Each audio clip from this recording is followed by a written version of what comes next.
Why? Jawabannya sederhana. Karena kita membandingkan diri kita dengan orang-orang lain, atau nggak usah diri kita deh. Kita membandingkan nasib orang beriman dengan nasib orang yang tidak beriman, sama-sama menggunakan dunia. Padahal Allah tidak banyak berjanji urusan dunia kepada orang beriman. Kalau mau ngebandingin, bandingkanlah orang beriman itu dengan akhirat dan orang yang tidak beriman dengan dunia. Dia dapat apa di dunia, kita dapat apa di akhirat, itu baru imbang perbandingannya. Kalau kita ngebandingin dia dapat apa di dunia, saya dapat apa di dunia, itu perbandingan yang gak matematis menurut Islam, gak logis menurut iman. Baru logis kalau kita ngebandingin, dia orang misalnya riba, terus dia bisa beli aset sekian, saya nggak riba, dapat apa nanti di akhirat, itu baru logis tuh menurut iman. Cuman kalau kita hitung-hitungan, dia kok mengawali usahanya dengan cara riba, saya dengan cara yang lebih syar'i, kok dia dapat sekian aset, saya enggak, ini secara hitung-hitungannya aja, pertanyaannya udah salah sehingga tidak ada jawaban. Jadi kalau pertanyaannya udah salah, tidak ada jawaban. Makanya yang harus diperjelas dulu pertanyaannya, baru nanti ketemu jawabannya. Saya mau sharing sebuah kisah nih tentang dua orang laki-laki Bani Israel. Satu ahli surga, satu ahli neraka. Yang satu mukmin, yang satu kafir. Yang kedua laki-laki ini juga sempat dikisahkan oleh Allah di dalam surat Al-Kahfi.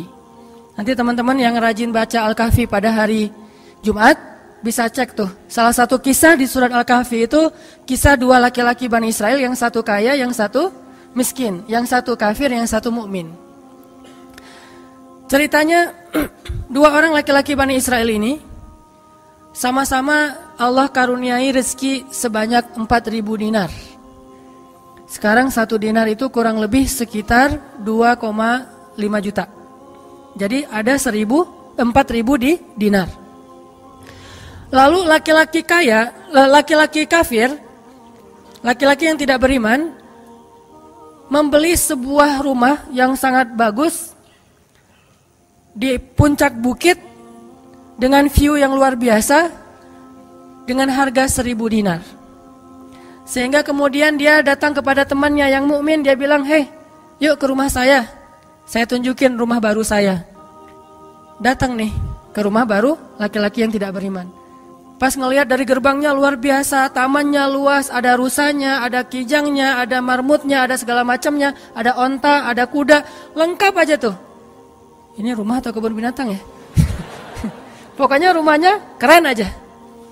Terus laki-laki beriman nanya, "Ini rumah baru?" "Ya." "Berapa kamu belinya?" 1.000 dinar. "Bagus kan?" "Bagus. "Ya udah kamu beli atau 1.000 dinar. Ini rumah kayak gini banyak nih masih dijual." Akhirnya laki-laki mukmin ini pulang. Malam harinya dia sholat, kemudian dia berdoa, "Ya Allah, sahabat saya sudah membeli sebuah rumah yang besar, rumah yang bagus dengan harga 1.000 dinar. Maka besok saya ingin membeli itu di surga dengan cara bersedekah 1.000 dinar. Maka berikanlah untuk saya rumah yang lebih bagus di surgamu ya Allah." Dia sedekah 1.000 dinar. Lalu besoknya ketemu sama temannya yang tidak beriman, nanya, "Udah beli rumah?" "Udah." "Di mana?" "Nggak dekat dengan rumah saya, jauh," kata dia. "Di mana itu?" "Di surga." "Hah? Caranya gimana?" "Sedekah." "Wah, kamu mah orangnya fanatik lah istilahnya, sok soleh lah, apalah segala macam, Pak Haji." Diledekin aja tuh. Diledekin. Taulah yang udah hijrah kan gitu ya, suka ada istilah-istilah ngeledekin. Ya udah hijrah, anak masjid, apa istilah-istilahnya. Diledekin gara-gara dia bersedekah 1.000 dinar, sebagai ganti temannya yang membeli 1.000 dinar itu bisa beli rumah yang besar. Diledekin terus. Setelah berlalu sekian lama, kemudian laki-laki yang pertama ini, yang tadi tidak beriman, nikah. Istrinya tuh cantiknya luar biasa, usianya ABG, cantik. Setelah selesai dia lamar, nikah, pas hari pernikahan ngundang temannya yang beriman. Datang ya ke acara pernikahan saya. Acaranya tuh weddingnya itu ada IO-nya, IO terkenal, paling terkenal di situ. IO Bani Israel. Paling. Jadi wedding bukan IO ya, wedding organizer-nya Bani Israel. Kan orang Bani Israel mah, orang Yahudi ini kalau bikin acara tuh luar biasa ya. Kayak mereka bikin Tomorrowland segala macam kan. Jadi bikinlah wedding organizer ini bikin acara wedding yang luar biasa, menghabiskan berapa? Kalau sekarang mungkin di TV-TV itu suka diumumin biaya weddingnya itu berapa miliar kan, suka gitu tuh. Nah dia ngumumin. Atau kalau nggak dia umumin pun orang-orang bilang, tahu nggak itu acaranya habis berapa? 1.000 dinar. Habis 1.000 dinar. Dia nanya, ini emang habis 1.000 dinar? Ya, maharnya 1.000 dinar. Mahar si cewek cantik. Cewek paling cantik di kota itu aja. Tidak ada lagi cowok kecuali pernah suka sama tuh cewek. Tapi dia dapat gara-gara punya uang 1.000 dinar. Saya pernah guyon sama istri saya. Nanti kalau anak kita nikah, maharnya nggak usah mahal-mahal. 2 miliar aja. 1 miliar buat dia, 1 miliar buat bapaknya. Nah, 1.000 dinar. Udah gitu dia pulang nih orang beriman. Malamnya dia tahajud, dia berdoa kepada Allah, ya Allah, teman saya udah nikah, dan saya mau masih gini aja. Tuh ya, ini pedoman buat teman-teman ya. Kalau ada yang ngasih kartu undangan, tanya maharnya berapa? Maharnya 10 juta. Waduh, saya pas nih 10 juta. Bilang ke Allah, ya Allah, sama kayak dia. Saudara saya, teman saya sudah menikah dengan mahar 1.000 dinar. Dan saya masih punya. Saya ingin melamar bidadari di surga dengan 1.000 dinar. Nikahkanlah saya dengan bidadari paling cantik di surga ya Allah. Ini 1.000 dinarnya, sedekah 1.000 dinar. Temannya punya anak, tanya pas lagi reuni SMP gitu ya. Lagi reunian tanya, kok masih sendiri aja? Enggak sendiri, cuma gak dibawa.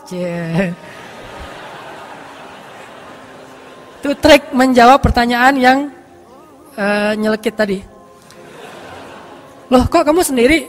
Nggak ditemenin sama si dia? Nggak, lagi nggak enak badan. Nggak dibawa katanya. Loh kok nggak dibawa? Soalnya masih di surga.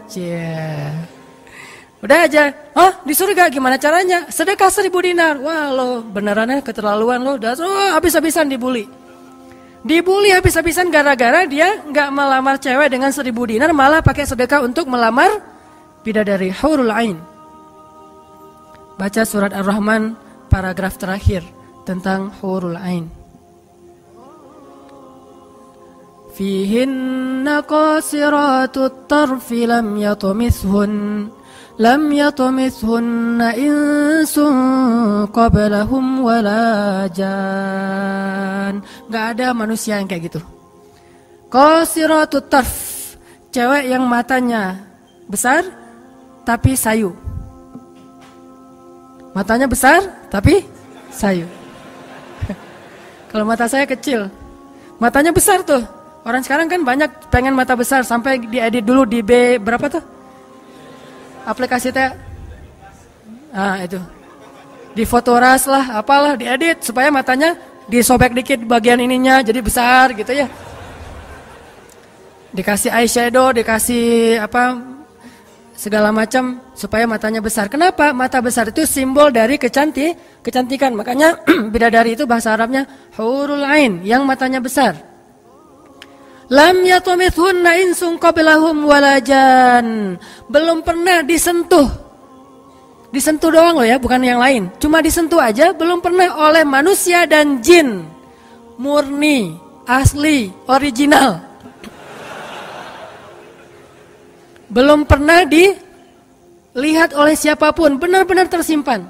Kannahunnal yaqut wal marjan, seolah-olah mereka itu adalah yaqut wal marjan, mutiara yang wangi. Udah mutiara, wangi pula. Yaqut wal marjan. Bukan Yakult yang diminum sehari, itu ya. Yakult beneran. Ditambah lagi nanti di ayat yang lain, fihinna khairatun hisan. Perempuan yang khairat. Khairat itu artinya banyak anak. Subur. Dan di surga itu orang berkeluarga dan beranak pinak.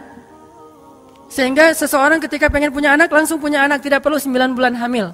Dan gak perlu juga sesar. Udah aja lahir.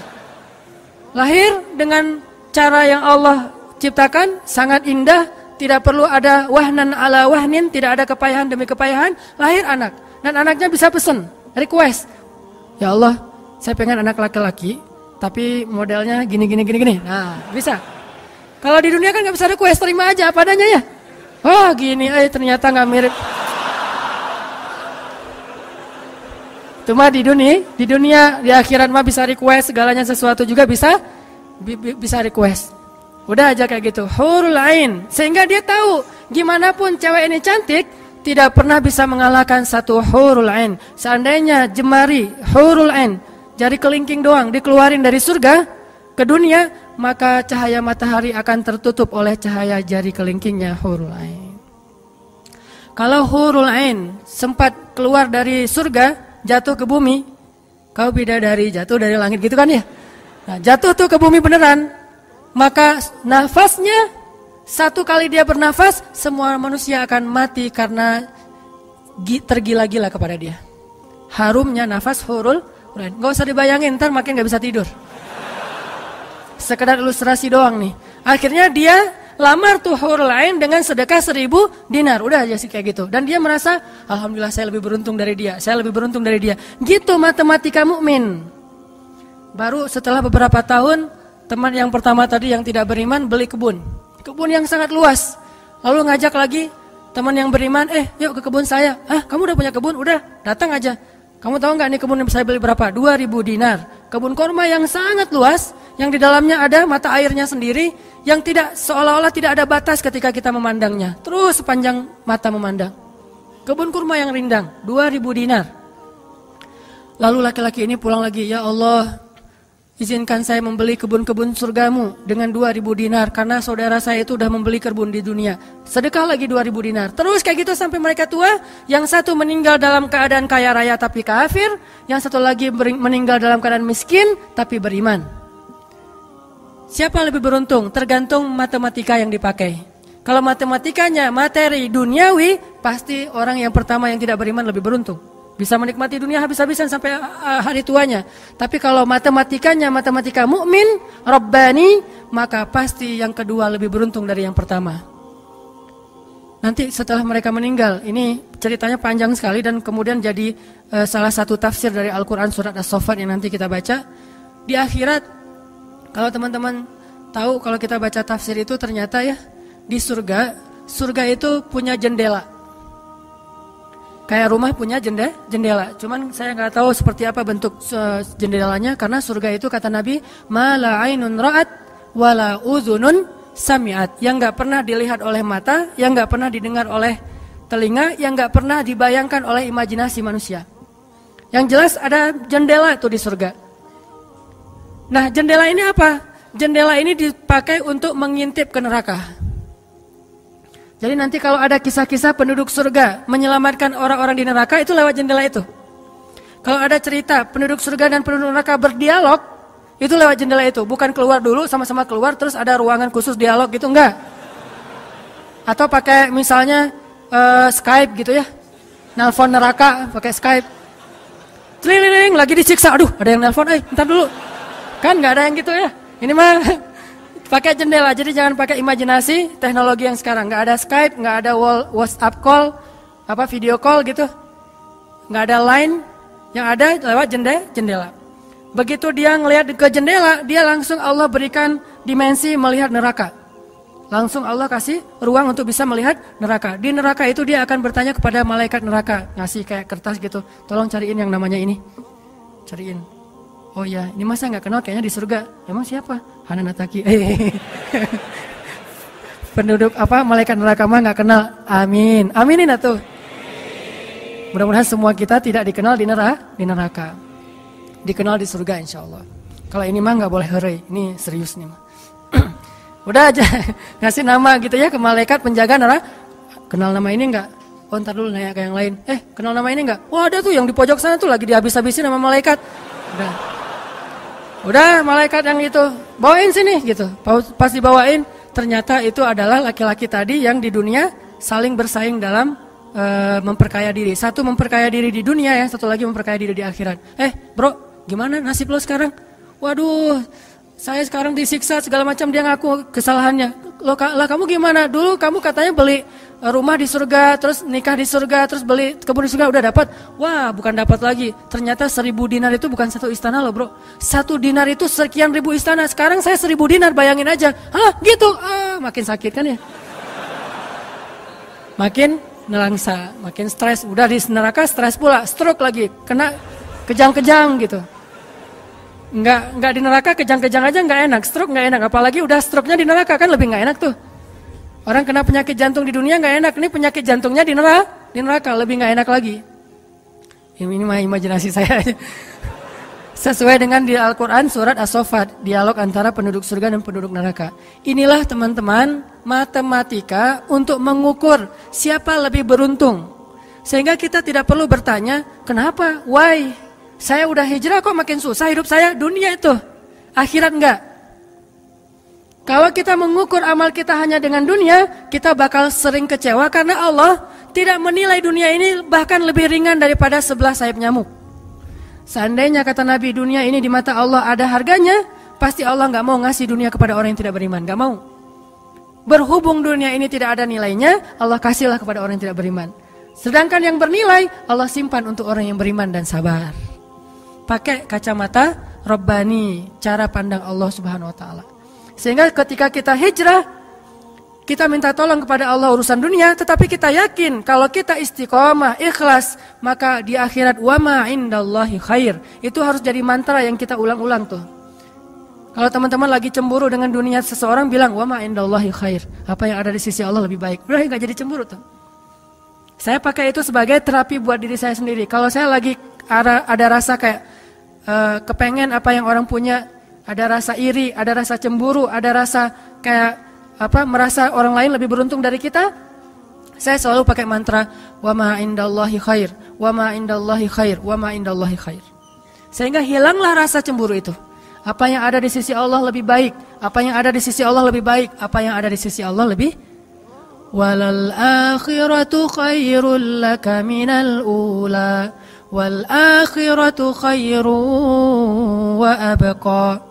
Akhirat lebih baik bagimu dan daripada dunia. Akhirat lebih baik dan lebih kekal. Itu aja yang kita ulang-ulang mantranya. Wa ma indallahi khair. Udah aja senyum. Kita yang istiqomah gini-gini aja, orang lain yang tidak istiqomah yang sudah melenceng jadi gitu.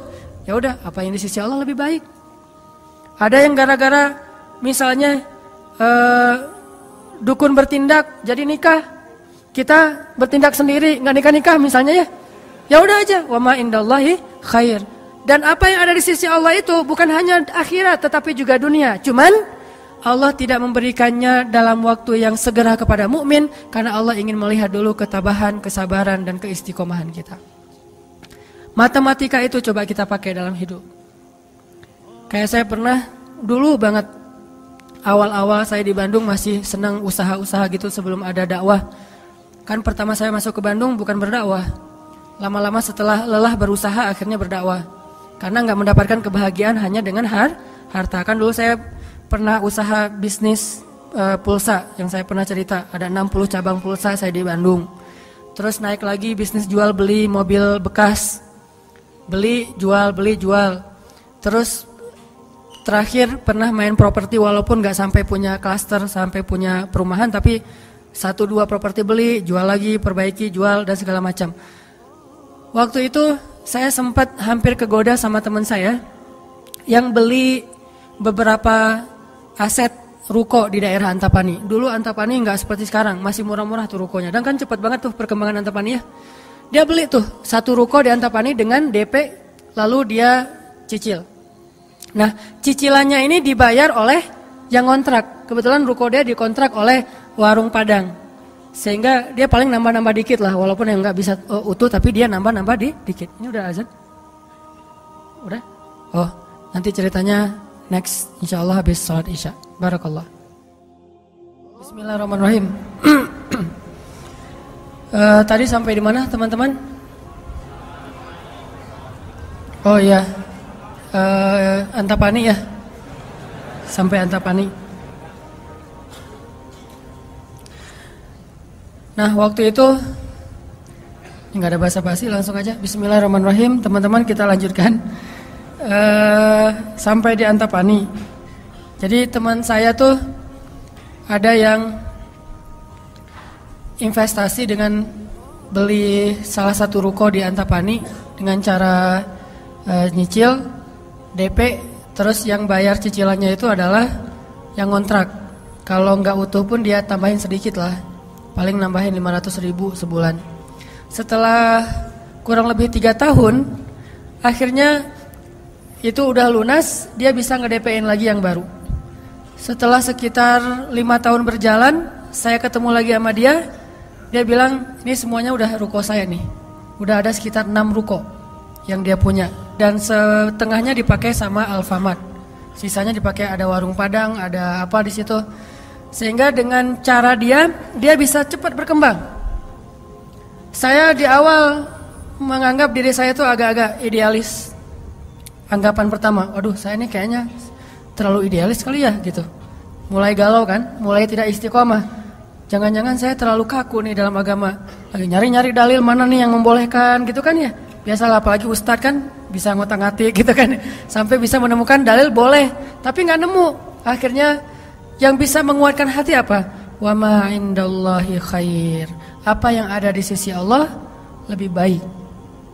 Kalau mau kayak gitu mungkin sekarang saya udah punya juga beberapa ruko. Tapi karena nggak bisa dengan cara seperti itu, akhirnya ya punya itu aja dan tidak berkembang secara duniawi. Tetapi saya yakin mudah-mudahan dengan itu kita berinvestasi di akhirat. Makanya ini matematika harus jadi pola pikir kita, harus jadi mindset, persepsi kita dalam hitung-hitungan amal. Sehingga ketika kita belajar Islam, mulai bertaubat, mulai berhijrah, lalu Allah Subhanahu wa taala seolah-olah lebih memanjakan orang lain yang belum berhijrah, yang belum bertaubat daripada kita dengan dunia. Katakan wa ma indallahi khair. Apa yang ada di sisi Allah lebih baik. Katakan bahwa wal akhiratu khairun wa abqa. Akhirat lebih baik dan lebih kekal. Katakan walal akhiratu khairul laka minal ula, dan akhirat itu lebih baik bagimu daripada dunia. Ini yang memotivasi kita untuk bisa istiqomah, sehingga kita tidak ngerasa dicurangin sama Allah Subhanahu wa taala. Karena Allah melihat balasan akhirat itu lebih baik daripada ngebalas di dunia. Sehingga Allah kalau sayang kepada seorang hamba, Allah menyediakan akhirat lebih besar daripada dunia untuk dia. Seandainya dunia itu adalah bentuk kasih sayang Allah, maka Allah sudah memberikan kekayaan dunia kepada semua nabi yang Allah cintai. Tapi nabi yang kaya itu sedikit. Rata-rata nabi itu susah hidupnya, apalagi setelah menjadi nabi. Nabi Muhammad sebelum jadi nabi hidupnya luar biasa kan? 40 tahun pertama, terutama 15 tahun pertama setelah menikah dengan Khadijah, gimana kehidupan Nabi Muhammad? Segalanya ada. Khadijah itu orang yang paling kaya, perempuan paling kaya di Mekah, menikah dengan Nabi Muhammad yang pintar dalam berdagang. Gak pernah Nabi rugi dalam berdagang. Jujur tapi untung. Sehingga selama 15 tahun Nabi mau traveling kemana aja bisa. Traveling ke Syam bisa. Traveling ke Yaman bisa. Syam dan Yaman itu jarak yang cukup jauh. Mau ngapain aja bisa. Punya ternak yang sangat banyak, punya kebun kurma yang luas sekali dan segala macam. Rumahnya rumah terbaik di kota Mekah. Hidup selama 15 tahun dalam kenikmatan. Begitu jadi nabi, langsung kayak terjun payung, cepat sekali. Sampai akhirnya Khadijah wafat ketika Nabi masih di Mekah dalam keadaan hampir tidak punya warisan apa-apa. Jadi kurang dari 13 tahun jatuh miskin, fakir. Sampai ketika hijrah ke Madinah, Aisyah curhat, apa kata Aisyah? Di rumah Rasulullah itu lebih dari 1 bulan tidak ada asap di dapur. Dalam keadaan tidak pernah masak selama berbulan-bulan. Soalnya kalau kita mah beli warung Padang jadi gak perlu masak ya. Kenapa itu rumah gak pernah masak? Yalah, soalnya dia punya warung, jadi masaknya di warung, tinggal dibawa aja ke rumah. Nabi benar-benar gak pernah masak tuh. Coba bayangin, pernah gak Nabi bilang gini ke Allah, Allah lah saya kan kerjanya sama Allah, kok malah jadi kayak gini, hidup saya jadi susah gini. Enggak pernah Allah Nabi mengatakan demikian. Kenapa? Karena Nabi tahu logikanya. Nabi benar dalam menggunakan logika hitung-hitungannya. Nabi tahu matematikanya, sehingga Nabi enggak pernah mengeluh ke Allah, kok saya sejak jadi Nabi jadi susah Allah. Katanya saya kekasih Allah, kok saya diperlakukan kayak gini. Enggak pernah Nabi ngomong kayak gitu. Kalau Nabi aja kekasih Allah, malah jadi susah gara-gara jadi kekasih Allah secara duniawi, tidak pernah mengeluh. Terus siapa kita mau mengeluh dan menuduh Allah dengan tuduhan-tuduhan yang tidak benar? Apakah kita merasa bahwa setelah kita berhijrah Allah harus memberikan kepada kita dunia yang di mata Allah tidak ada nilainya? Berarti kita meminta kepada Allah sesuatu yang tidak baik dan membuang sesuatu yang baik. Itulah yang dulu pernah dinasihatkan oleh Musa kepada Bani Israel di dalam surat Al-Baqarah.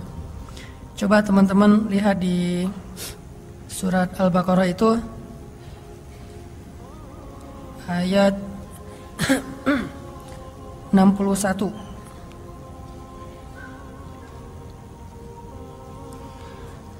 A'udzu billahi minasy syaithanir rajim. Wa idh qultum ya Musa lan nasbir ala ta'amin wahid fad'u lana rabbaka yukhrij lana mimma tunbitul ardh مما تنبت الأرض من بقلها وقثائها وفومها وعدسها وبصلها. Apa yang terjadi? Ketika orang-orang Bani Israel hijrah ke Palestina, lalu mereka mengeluh di Palestina karena setelah mereka hijrah hidup mereka tidak menjadi lebih baik secara duniawi. Perasaan kata Bani Israel, sama aja deh. Sejak kita hijrah, sejak kita masuk agama Yahudi, sejak engkau datang Musa, sawaun alaina, nasib kami sama aja nih. Sebelum kamu datang dan setelah kamu datang, nasib kami tetap aja susah wahai Musa. Ini logika Bani Israel. Makanya banyak Bani Israel itu yang kufur kepada Allah karena pakai logika ini. Logika 2 tambah 2 4. Itu logika Bani Israel. Kalau dalam urusan agama, beda kalau dalam urusan matematika. Jangan bilang, "Dek, 2 tambah 2 berapa?" 4. Bani Israel. Jangan. Itu mah matematika. Kalau dalam urusan agama itu logika Bani Israel. Mereka selalu menghitung-hitung itu dengan logika matematika duniawi. 2 tambah 2 4. Sehingga mereka selalu mengeluh, "Ya Musa, sama saja nasib kami engkau datang dan engkau tidak datang dulu. Sama-sama susah. Terus apa baiknya dengan kedatangan wahai Musa?" Mereka menghitung kebaikan itu hanya dari sisi materi saja. Padahal kedatangan Musa telah mengeluarkan mereka dari perbudakan kalau mau dihitung lebih jujur di urusan dunia. Kedua, dengan kedatangan Musa, mereka akhirnya diselamatkan dari kejahatan dan kekejaman Firaun yang membunuh anak laki-laki mereka dan memperbudak anak perempuan. Apakah mereka lupa? Afala ta'qilun ya Bani Israel? Tidakkah kalian berpikir wahai Bani Israel? Ditambah lagi dengan janji Allah untuk Bani Israel. Allah bukakan langit dan bumi untuk Bani Israel. Bayangin Bani Israel lagi hijrah nih dari Mesir ke Palestina. Di tengah jalan haus. Musa haus ngadu. Hashtag semuanya viral. Haus Bani Israel. Hashtagnya haus. Akhirnya Nabi Musa berdoa kepada Allah, "Ya Allah, beri mereka air." Keluarlah mata air satu untuk Bani Israel yang ada 12 suku. Berapa? 12 gitu? Lupa Ya gitu deh. Oh ini nih. Ya 12. Ithnata asyara aina. 12 suku. Pakai satu mata air. Udah gitu karena Bani Israel ini orangnya gak bisa teratur hidupnya. Suka gak bisa ngantri, gak bisa teratur, gak sabaran. Pokoknya tamak aja. Begitu keluar satu mata air, mereka ada 12 suku berantem. Ini gua duluan nih. Siapa lo? Rame aja antara Bani Israel. Cuma bahasanya saya gak ngerti, Ibrani. Bukan siapa lo. Udah aja gitu, rame sesama Bani Israel. Akhirnya mereka ngeluh lagi, "Musa, masa sih satu mata air? Nih rebutan nih, daripada kita nanti rame, daripada putus silaturahim, doain dong minta 12 mata air." Nabi Musa berdoa lagi. Akhirnya keluar 12 mata air. Dimanja banget sama Allah. Udah keluar 12 mata air, mereka minum. Jalan lagi, "Musa, dari kemarin kita makannya perasaan roti wae. Gak ada daging gitu Musa?" Nanya daging.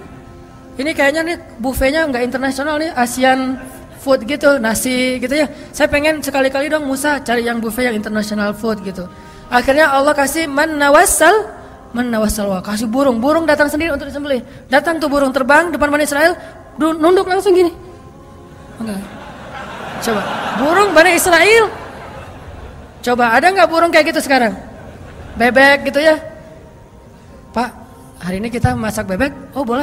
Bebek, datang sih bebek teh. Yam, Yaitu ayam datang. Nggak ada kan sekarang kan ya? Allah tundukkan burung yang liar kepada Bani Israel. Datang untuk disembelih. Disembelih langsung dibakar. Terus makan. Kemudian keluar lagi makanan-makanan luar biasa. Datang dari langit seperti datang kepada Maryam alaihissalam. Masih ngeluh juga. Terus jalan lagi. Musa, haredang cenah. Panas. Datang awan menaungi Bani Israel. Mana ada manusia, bangsa di muka bumi ini selain para nabi yang dinaungi awan sepanjang perjalanan coba. Kecuali Bani Israel dan orang-orang modern yang pakai kendaraan udah tertutup ya. Kalau dulu mah Bani Israel kemana mereka pergi awan ngikutin. Wan, sana ya kata awan saya. Bukan si Iwan, awan. Udah aja jalan. Bani Israel mana? Kadang-kadang suka iseng, nih lihat ya awannya nih ikutin kita nggak ya? Lari ya, lari, awannya ikut lari. Namanya Bani Israel, iseng. Tapi Allah masih diakal-akalin sama mereka kan? Yang pernah saya cerita, disuruh bayar zakat, mereka katakan kami mah zakat 2,5% mah itu orang pelit lah. Kalau zakat mah nggak usah tanggung-tanggung 2,5%, 10% kan Islam 2,5%, Nasrani 10%, Bani Israel 100%. Hah? Sampai Musa aja kaget 100%. Benar gitu syariatnya 100%. Wah Musa 100% ya. Kami berani memberikan zakat 100%. Caranya gimana? Dikumpulin semua gandumnya, dilempar ke langit, terus dia bilang ya Allah ambil sesukamu, yang jatuh ke bumi itulah hak saya. Itulah Bani. Saya lempar semuanya, gandum, roti, segala macam, korma dilempar ke langit. Ya Allah ambil sesukamu ya Allah. Yang jatuh ke bumi berarti engkau ridho untuk saya. Mana ada yang nyangkut di tengah antara langit dan bumi kan? Pasti semuanya jatuh ke bumi. Oh berarti Allah nggak memerlukan itu, ya udah untuk kita aja. Yang penting kan kita udah niat nih 100%. Tapi Allah nggak mau nerima, ya udah itu akal-akalan Bani Israel. Makanya mereka ngeluh ya Musa di Palestina itu tidak ada sayur mayur. Kami kangen makanan-makanan di Mesir. Kalau teman-teman tahu Mesir itu sebetulnya nggak tandus-tandus amat. Mesir itu ada bagian yang salju. Jadi kalau mau ngerasain Eropa bisa ke bagian itu. Ada yang bagian yang benar-benar padang pasir, ada yang bagian yang subur luar biasa. Nah, sampai mereka kangen dengan sayur-sayuran Mesir. Kangen dengan bayam, kalau di kita mah kangen dengan singkong, kangen dengan jengkol. Ya, pernah kangen jengkol? Karena nggak pernah keluar Bandung. Kalau keluar Bandung pasti kangen jengkol. Misalnya umroh gitu ya. Ada restoran Indonesia, Mang ada jengkol? Di Mekah. Kalau tanya orang Arab, jengkol. Bahasa Arabnya tidak ada jengkol. Soalnya bahasa Arabnya tidak ada jengkol. Mahada kata orang Arab, jengkol yang aroma raihah. Intinya orang Bani Israel kangen dengan makanan Mesir. Terus apa kata Nabi Musa? Qala atastabdiluna alladhi huwa adna billadhi huwa khair. Apakah kalian meminta untuk menukar sesuatu yang buruk dengan sesuatu yang lebih baik? Maksudnya apa? Kenapa kalian ingin dibayar oleh Allah dengan dunia ketika kalian beriman? Kalau Bani Israel itu kalau beriman hitung-hitungan banget. Habis beriman harus rezekinya berlimpah. Habis beriman harus terbebas dari segala masalah. Habis beriman harus dimanjain banget dunianya. Itu pola pikir Bani Israel. Sedangkan para nabi dan orang-orang yang beriman gak kayak gitu cara berfikirnya. Setelah beriman Allah uji, maka mereka mengatakan ini untuk melihat apakah saya jujur dalam iman atau munafik. Seperti kata Bilal. Ketika Bilal beriman, dengan qadarullah dia ketahuan imannya oleh tuannya Umayyah bin Khalaf. Lalu disiksa oleh Umayyah bin Khalaf. Setelah disiksa berhari-hari, Umayyah ngomong gini, Bilal, mana Tuhan kamu? Coba lihat tuh, kamu disiksa-siksa, Tuhan kamu gak pernah ngebelain kamu, Muhammad juga gak pernah ngebelain kamu. Jadi kamu tuh sebetulnya kasihan, tinggal sendiri, gak pernah dibelain oleh siapa-siapa. Kalau gak saya nyelamatin kamu akan celaka, wahai Bilal. Apa kata Bilal? Ya Umayyah, udah gak bilang lagi Tuhan, dia mah udah beriman. Gak ngomong lagi Tuhan, gak ngomong lagi gitu. Kalau saya diuji atau disiksa karena keimanan saya, itu berarti Allah ingin melihat kesabaran saya. Maka kalian akan melihat sabar saya lebih kuat daripada sabarnya orang Arab. Karena orang Arab Mekah itu terkenal dengan keteguhan dan kesabarannya. Saya akan lebih sabar daripada laki-laki Arab dan akan lebih kuat daripada gunung Uhud. Bilal tahu itu. Jadi bukan, ya juga ya Umayyah, udah deh balik lagi aja kayak dulu. Enggak, Bilal mah gak ngomong kayak gitu. Kan orang suka pundung gitu ya. Pundung fisabilillah. Baru hijrah Allah kasih ujian pundung. Aduh, sama aja udah hijrah nggak hijrah tetap aja nggak bisa dapat jodoh. Gitu kan. Akhirnya udahlah sekalian kayak dulu aja. Aduh sama aja, ternyata udah rajin ngaji, belum kelihatan juga ke atas, masih aja nggak ada yang kecantol misalnya kan ya. Aduh udah rajin udah pindah kerjaan, tetap aja belum dapat kerjaan yang lebih baik. Kata Allah, wa may yattaqillah yaj'al lahu makhraja. Mana? Wa yarzuqhu min haitsu la yahtasib. Mana tuh? Jawabannya Allah berikan itu setelah Allah lihat kesabaran kita. Kalau Allah belum melihat kesabaran kita, Allah nggak akan kasih apa yang Allah janjikan. Karena yattaqillah bukan hanya taubat tetapi sabar, itu satu paket. Takwa itu at-ta'ah was-sabr, itulah takwa. Taat dan sabar, itulah takwa.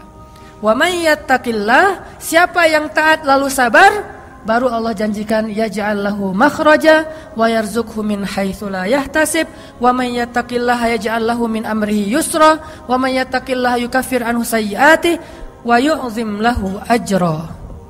Itu semua janji Allah bagi orang yang takwa, dan takwa itu taat dan sabar. Kalau taat doang tapi nggak sabar, pundung tadi, maka Allah tidak punya janji apapun dengan dia. Ini logika yang dipakai oleh Allah, hitung-hitungan matematikanya Allah Subhanahu wa taala, sehingga kita tidak kecewa.